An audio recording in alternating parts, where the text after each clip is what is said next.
The Grand Canyon. Millions of years of erosion carved into reddish rock, where survival means following nature's oldest rule: hunt or be hunted.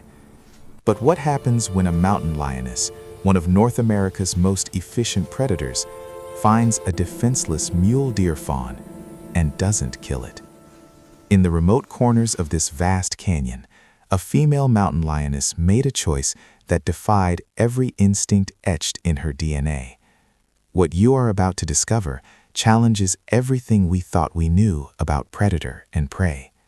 On the arid slopes where the sun burns mercilessly, the line between killer and protector has become impossible to define.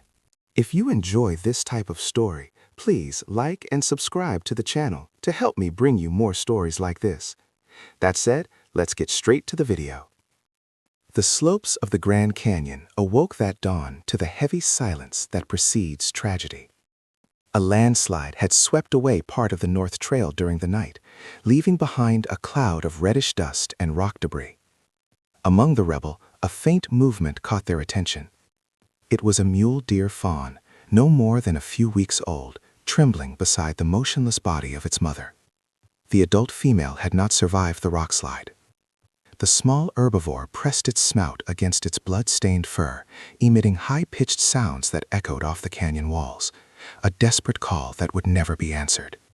There, exposed to the relentless Arizona sun, that fawn had only hours before dehydration or some predator ended its brief existence.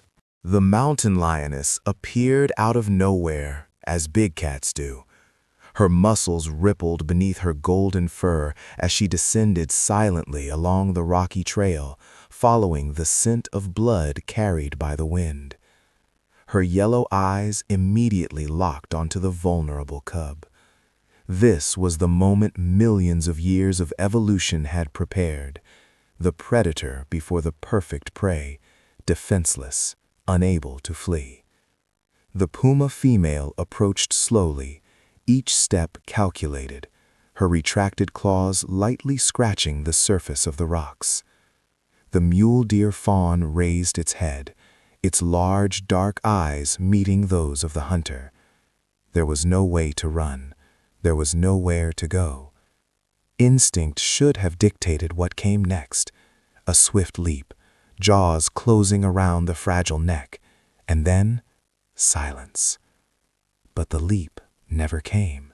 The mountain lioness stopped less than 2 meters from the cub, her head tilted slightly to the side, as if processing something her predator brain couldn't fully comprehend. The little mule deer didn't move, only continued to look at her with those eyes that hadn't yet learned what true fear was. Perhaps it was the cub's absolute vulnerability. Perhaps something in the cub's scent had awakened a distant memory of when the feline herself had lost her litter months before, victims of a territorial male. What followed defied the cruel logic of the desert.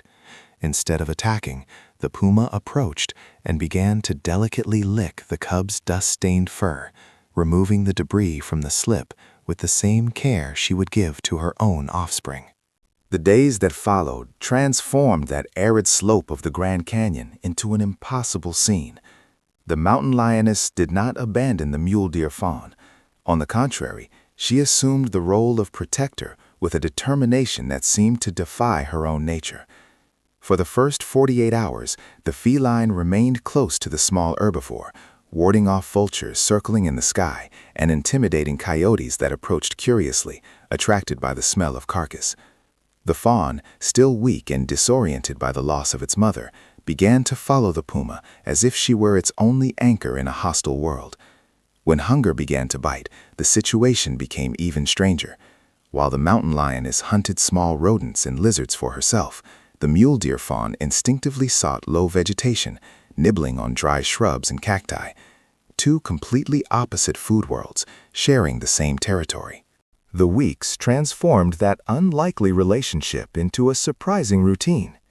The puma guided the cub along the safest paths among the red rocks, avoiding trails where other predators usually patrolled.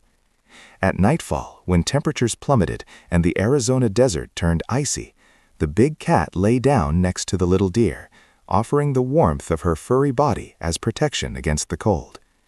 The cub huddled against the predator's flank, completely oblivious to the absurdity of the scene. During the day, while they rested under shady rocky outcrops, the mountain lioness remained alert, her ears spinning like antennas, picking up every suspicious sound. There were moments of tension. One afternoon, an adult black bear appeared following the water trail, and the puma immediately positioned herself between the threat and the cub, growling with an intensity that made the bear reconsider and take another path. The little mule deer was growing, its legs getting stronger, but it still remained dependent on that unlikely protection. As the seasons began to change in the canyon, the dynamic between the two animals also evolved. The mule deer fawn, now a few months old, demonstrated greater independence. Its natural abilities began to flourish, the capacity to detect danger by movement, the quick reflexes inherited from generations of surviving prey. The mountain lioness seemed to understand this transition. Her hunts became longer, leaving the young deer alone for extended periods, as if testing its survival skills. But she always returned, checking if it was still there, among the rock formations that had become their shared territory.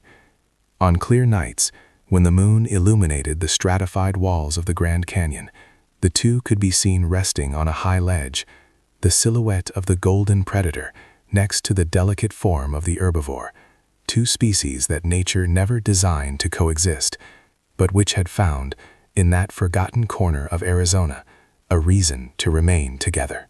The inevitable arrived with the arrival of spring.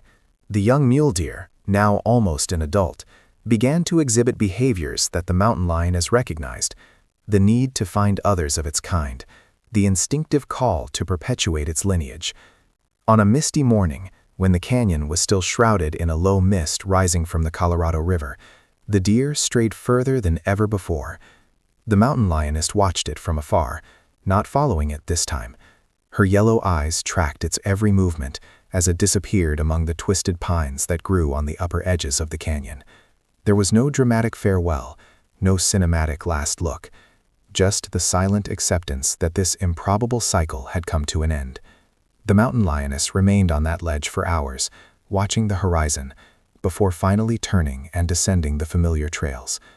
The cub she had chosen to protect against all instincts was now free to live the life that nature had planned for it. And on the red rocks of the Grand Canyon, the wind continued to blow, carrying with it a story that defied everything we thought we knew about predator and prey. If you enjoyed the story, please like it, subscribe to the channel to help me bring more stories, activate the notification bell, and comment with your thoughts, tips, and suggestions. Keep watching more videos like this on the channel.